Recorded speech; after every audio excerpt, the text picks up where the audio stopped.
Hello mga sir, mga idol, mga madam, mga boss. Ito na nga, papunta na kami ngayon sa Sorrento Oasis Staycation sa Si Raimundo, Pasig. Dahil sa celebration ng birthday ng aking bunsong anak, si Ayana. Ito yung request niya na mag-staycation kami ng family namin para i-celebrate ang birthday niya. So kami ng anak kong bunso na si Ayana rin nagmotor, habang ang aking asawa at anak, mga pamangkin, ay nag-taxi. So dito na kami ngayon sa bandang Pasig. Siguro mga, pag binator mo ito, mga 30 to 40 minutes makakarating ka na dun sa Sorrento.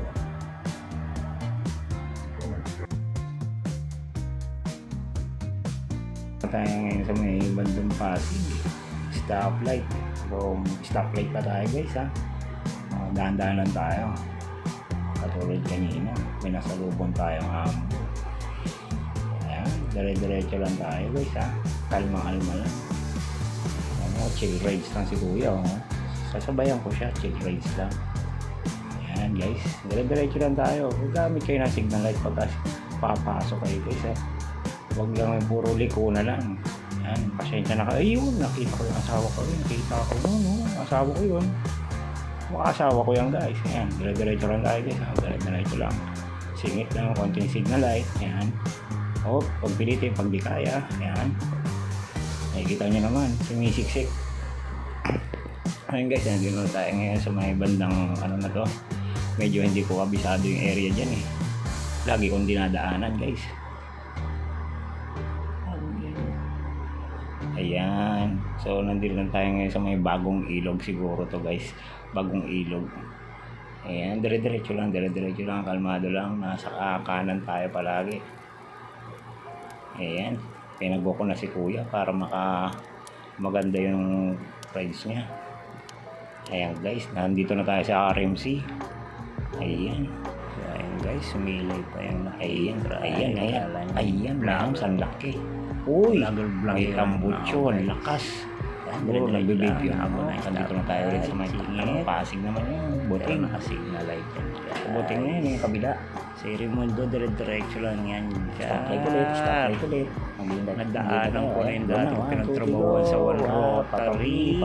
Papapinit. Yan, dire-diretso lang. Pagsumanan lang tayo guys. Pagkumanan, dami. Tingin si kuya sa side mirror. Ay, pinagpagipit. Pagdala nga yun, may takbo.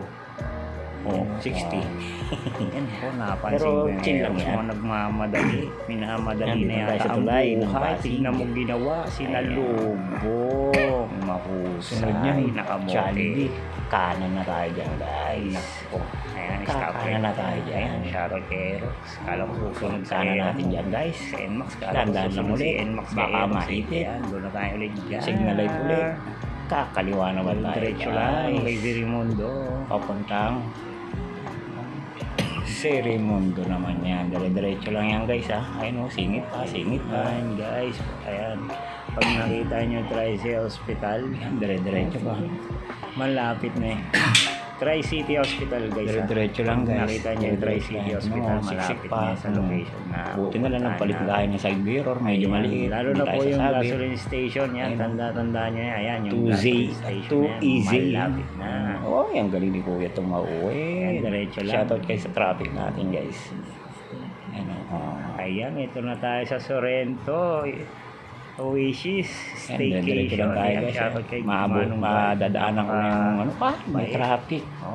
Parking muna daw tayo guys. At i-verify natin yung room na nakakuha natin. Ayan. Pa-follow up natin doon. I-verify nila. Ira-radyo nila yan. Ay, punta daw ako sa harapan. Baka masagi sana ako. Ay, niradyo na ng kuya. Ang bilis. Ay, niyaya ko na anak ko. Pupunta na kami. Excited. Tinanong ko, nakalimutan ko saan ako pwedeng mag-park kay Manong God. Ayun nga pala guys, ang parking nila dyan Ang free parking nila motor lang po, wala tayong 4 wheels. Ay, sasakay na kami. Binuksan ko ng motor, pinag-helmet ko na yung anak ko. Malapit na, pinag-helmet pa, no? Ayan, diretso lang. Ayan, tinuro ko na yung swimming pool. Tinatanong din sa akin ng anak ko kung meron daw basketball. Sabi ko, doon pa sa dulo. Hindi ka pa matapos maglaro, hindi ka pa nakakalaro, pawis ka na. Dito tayo sa Sorrento sa Bababa swimming ko pool. na siya. Meron diyang tubig Tatanong para na sa natin kung na-verify na po mga batang yung maliliit. ating Ito room. naman ay Ayan, okay. 2 to 3 feet na magkahalo. Yan, ang haba ng pool nila. Nag-enjoy talaga yung mga anak niya dito at safe sila kasi mababa lang. Maganda ang view, malinis. Yan, ito naman yung 4 feet. Mahaba din siya. So safe din sa mga anak natin na kagaya ng mga anak ko na 11 to 12 years old, abot na nila. So ayan, merong bridge, meron ding laruan sa kabila ng pool para sa mga maliliit na bata. Ayan. May playground din sila dyan. O, dyan yung misis ko, nasa taxi sila. Ayan ang bunso ko, may birthday, 12 birthday na. Happy birthday, ayan na. Picture bago kumain. Ayan, swimming time.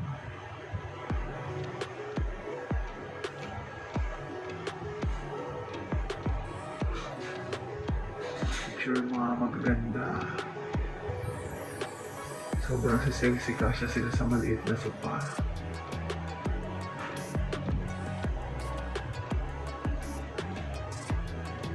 Picture bago lumapa ang sailing time again.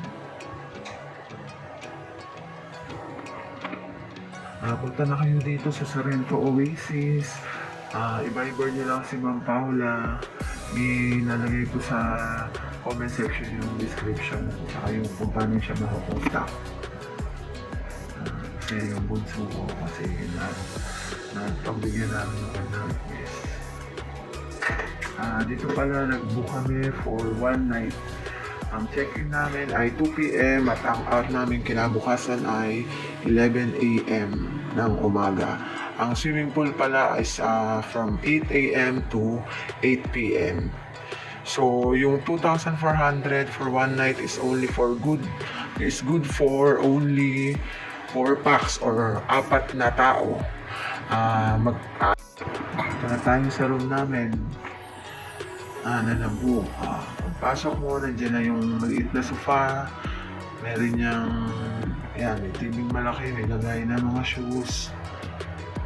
Para maayos naman yung pagkaka-arrange. Meron siyang mini table na may 3 upuan, na may ref. Merong tissue and alcohol. Malinis siya, kahit maliit lang siya. Maaliwalas yung unit na merong oven toaster at saka coffee maker. May libre na rin silang dishwashing. May mga plato na rin and utensils, mga sandok. Meron ding induction cooker. Gusto nyo magluto, may electric kettle, microwave, rice cooker, and mga kaldero, and yan, may free condiments sila. Gusto nyo magluto, pwede yan, pwede gamitin. Meron din pala silang complimentary coffee here, kasama ng tissue. Yan, pwede kayo mag-Netflix, mag-YouTube, may libreng wifi. Napakabait ng owner neto.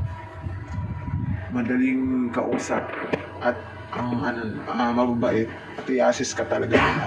So ito yung CR, medyo malaki naman siya, malinis yan. May heater din, may pwede sa cold, pwede sa hot. May bidet. Meron siyang 2 room. So sa isang room, merong drawer na may hangeran. So, may electric fan, may aircon din, may 2 towels, may kumot, may unan. May maliit na cabinet at lagyan ng mga gamit nyo. Then sa kabilang room, Ganun din, may dalawang towels, electric fan, aircon. Hindi ko pala nabuksan yung ilaw ng kanina. Baka hindi mo nakita. Yan. Ito na yung pangalawa. Electric fan at aircon. Kanayin sa kabila. Dalawang towels, merong blower, may hangiran, may siyangan yung mga damit nila. May extra foam siya. Nandun sa loob ng cabinet yung cover niya, tsaka yung extra unan at tsaka pillow para dyan. So, ayun na nga. Enjoy na yung mga bata, kumakain na. Kain mo na bago magmimig. Excited na nga bumaba. Sabi namin kumain muna. Shoutout sa inyo mga lods.